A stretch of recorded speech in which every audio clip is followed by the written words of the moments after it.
How's it going, eh? Welcome back to the Saw Shop. I've had a good night tonight. I've been cleaning those 2101 XP cases, and I love the internet. And one thing I love is the WhatsApp. And I spent about an hour yakking on the phone with my buddy Caleb. Been friends with him pretty much since I had this channel. I met him through the channel, and we've been good friends ever since. I actually got to meet him when I was in Houston.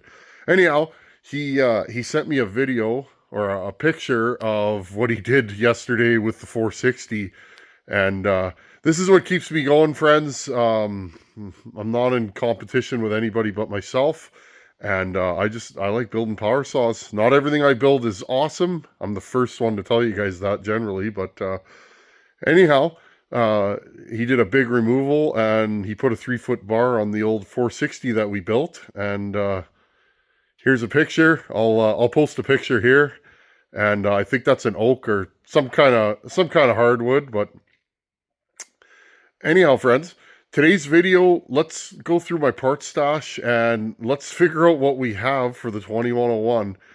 And I think I have everything I need. So come to the bench and let's get going on the bottom end build. Check this picture out. Big removal, and I guess he was bucking up. That tree was rotten at the base, but still fairly solid. It sounds like where he cut off the root flare there. And it's good to see my saws working and making money rather than sitting on a shelf here. So anyhow, check this out, and I'll see you guys at the bench. Okay, let's set the light up here. So you have a 2100 and you're looking online and you're not really finding parts. I looked around, there's not a ton of stuff left for these. And look at these cases. We're 9/10 where we need to be. I got the bearing pockets all cleaned up, and we're getting there. I haven't decided what I'm doing. I may remove the paint from in there and flow and trench these cases a little bit, because big saw can move a lot of air, and if you give it more bottom or more case capacity, I feel like we could really make this thing breathe, like the 94 we just built. Speaking of 94s, here's our piston. Again, I don't think I had any comments about it. I asked on the last one because, again, I only know what I know. So many of you guys out there that know way more than I do, that often I can, the sum of all of us is greater than just me. So I was looking through my stash here. You guys know Ryan at Wolf Creek keeps me stocked up on parts. And I was looking for pistons. Now, let's see if I can even make this happen. These pockets for the wrist pin are pretty not happy. We'll say that. Okay, I was looking through my pistons and I found a 394 piston. Now, something kind of interesting, and I'll just show you guys. The deck height of the piston is substantially lower, maybe about 1/8 of an inch, 1/16 of an inch. I can measure it if any of you guys are interested in this stuff. Okay, I'll give it a cheap and cheerful measurement. It is 68 thousandths lower than, but otherwise, the retainer or wrist pin or ring locator pins are in a good spot. The skirt height is exactly the same, okay? So our intake timing will not be changed. At top dead center, we shouldn't freeport. So this is an option. Now, if you don't have a lathe, it might not be an option, but here's what I can do, okay? And I know a lot of people think I don't do machine work. I do when I feel it's necessary. Well, I feel it's necessary in this case. What I'm probably going to end up doing is I'll chuck this in my lathe. I don't have a mandrel this size. I guess I could make one. I'll chuck or mandrel this in my lathe. And what I can do is I can cut the base 68 thousandths lower, say, and our squish will be the same as stock. Now that will lower our intake a bit, but I mean, we're going to port this saw, right? So that'll get us closer to our desired porting numbers, and we can go from there. Now, before we do any of that, we'll build the bottom end. We'll put a new top end, or we'll mock this piston up, and we'll time it, and we'll see what it's going to do. But that is definitely an option, and not too hard. I do have a lathe. I do use it. I don't machine every cylinder just on a, because that's how I port. I don't. Some saws I machine. I do cut squish bands sometimes. Sometimes I don't. Sometimes I machine the base. Sometimes I cut the crown of the piston. But there's nothing but options here. I'm going to just look one more quick look and see if there's any other viable piston options. Okay, so that's all I have in my stock, but here's the part number for that.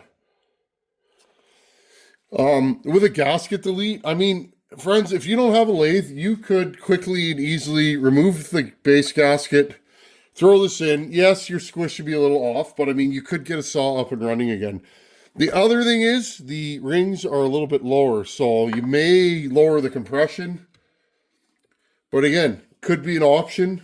I don't have a 395 piston here, but I think that's what we're going to do.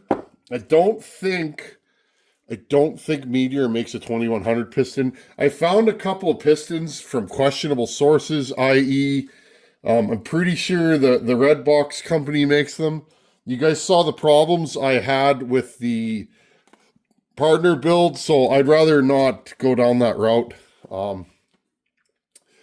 I went through 2 or 3 pistons to build that partner, and I had problems with all of them, so anyhow, we'll start with that. Okay, moving on. I saved this crank seal, and I have the crank right here. Here's our crank right there. Okay, I'm just gonna move you guys over just a hair here so you can see. My bench is a mess. I've been moving and grooving. It is what it is, right? Anyhow, so just trying to give you guys an idea if you're looking for parts that are maybe more available. Okay, I'm going to zero this.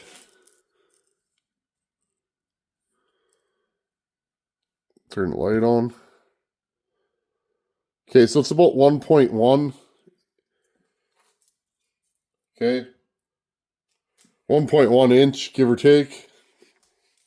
And again, if you have a bearing supplier locally, go there with your crank seals. They'll probably find something. Okay, this is pretty much the same. Slightly bigger, not enough that it scares me. And I'll try the side that, oh, these both have a huge lip on them. As far as I know, these are the same crank seals. Okay, I guess I could go this way. Oh, and I just lost the timing key. Oh, well, story of my life. Okay, there we go. I'm just going backwards. Okay. So, just from the junk I have in my shop, and again, thank you, Ryan. Ryan from Wolf Creek makes pretty much everything you see here happen. I'm just going to find that timing key, friends. Ah, well, that timing key's somewhere. Do you think I could get it off with my finger? No. But, it falls off the minute you're filming a video and you touch it with a seal. It's there somewhere. I'll just have to get down low with a magnet and see if I can magnet it up. Okay, and bearings. These are, I don't know if you guys can read that. 6203, just like I thought they'd be. Again, you can go right to Wolf Creek. You'll buy a little package like this. Okay, I'm going to run the good SKF bearings. These are the top bearings in my book. SKF or FAG, which are Italian bearings. SKF can be made, well, pretty much anywhere. These ones say Argentina on them. Okay, and I have brand new SKF 6203s, and you can buy these right at Wolf Creek. So good stuff. So that covers our bearing and seal issue. I did not know that. These seals are for $394, $395. Funny story. I guess in a pinch you could just buy, here's the part number, $394, $395 gasket set. Most of these gaskets won't be what you're looking for, but your intake gasket would be the same, I reckon. I think this one's the same. I'm not sure. Oh, maybe not. Okay, but this one and these two crank seals are the same. And so, I mean, you could, it would be cheaper to buy one of these a lot of times than it is to buy two seals and the gasket. So there's a way out for you. Okay, so we got the bearings and seals. Now, the gasket, I got real lucky. This gasket fell off, one piece. Okay, now, I don't know what this gasket is, but it is thin, and I don't think this is an OEM gasket. If I was going to hazard a guess, it's see-through. This is made out of paper, friends. I reckon that this is probably a DIY gasket. Now, I buy this stuff. It is Caropac from Felpro. You can buy it in different thicknesses. This is 25 thousandths, okay? And just for fun, this stuff is so thin, it's like 5.5 thousandths. This is the thinnest gasket I've ever seen on a saw. This should be fine. I'm not concerned. You can make your own gaskets. I've been doing this for years. I started doing this when I was younger and didn't have the funds, and I was buying saws and rebuilding them, and that's kind of how I started this. Now, there's a couple ways you can do this. You can lay your gasket down, but here's the problem with this, especially this thin gasket. These will spread around, and if you spread it and you cut it wrong, it may get pinched, okay? So there is another way to do this and line it all up. Let's just pull these cases apart.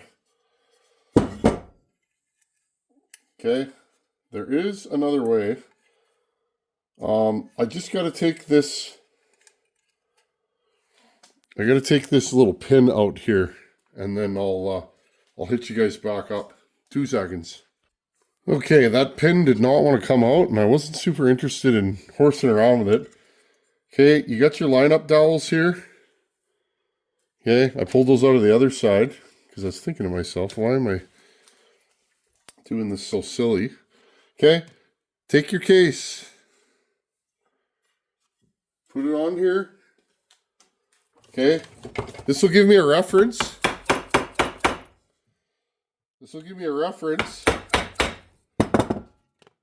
Okay, and you guys can see there's still dirt and debris on those cases. Okay, now I have 2 holes to line up with. Okay, now I can take this,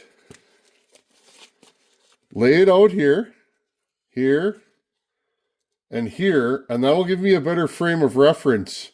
Okay, now what I'm going to do now, I'm just going to grab a regular pen, and I'm going to trace around this and lay out a gasket. I'm not going to do that on camera because the camera is here, and I actually stand behind it and talk to you guys. But you guys get the idea. Hold it down real good. Do it one section at a time. Even you can lay something heavy like a clutch on it, okay, so that it doesn't move. Okay, and then work on it one section at a time, and make sure you don't spread it. Just give me a second. Okay, and here's what we end up with. The only thing that I'm worried about when I'm doing this is Just that the holes are in the right place. It's just a rough layout. Hey guys, do you think a mouse ran across this with dirty feet? I do. Look at that. Isn't that funny? Anyhow, this is the hardest to trace gasket I've ever used. I'm going to keep it just for a pattern in case this gasket doesn't work out. Okay, and now what I'll do is I have my my hole punches. These two usually will do darn near anything I need. You can buy these. I bought these from Princess Auto, which is always pretty much the answer. Where did you get that specialty tool? Princess Auto. Not sponsored by them or affiliated in any way. But, okay. Just going to grab this. Now, usually I spin it because that'll tell me if I'm lined up. Okay, punch a little hole through there. Go to the next one. All I'm worried about is that the holes line up. Okay, anything else can be fixed. Just take your time. One missed hit and it's over, right? So this is one of those things, kind of like porting. You slip and it's over. Difference is you can grab. I still have another full roll of this stuff. You can buy this stuff at any auto parts place. Well, any good one. It's not like I bought this stuff 20 years ago. And this is probably the exact size for that pin. Punch that out. And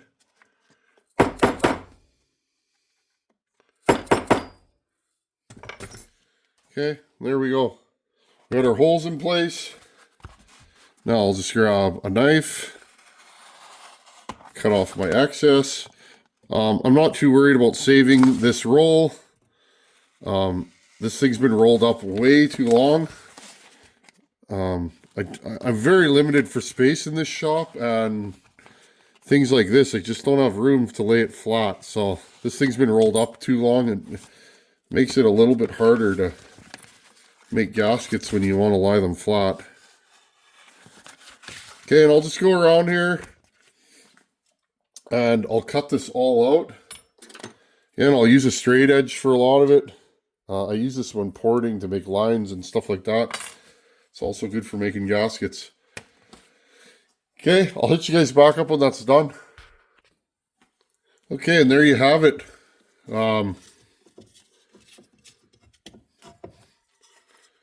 Not the best gasket I've made, but pretty good. Now, usually what I do, I lay it out. I want to make sure it's going to fit before I'm gluing the cases together. And then I'll go in there with a sharp knife blade, and I like to cut the inside here, because what ends up happening sometimes is your crankshaft will rub on it. Your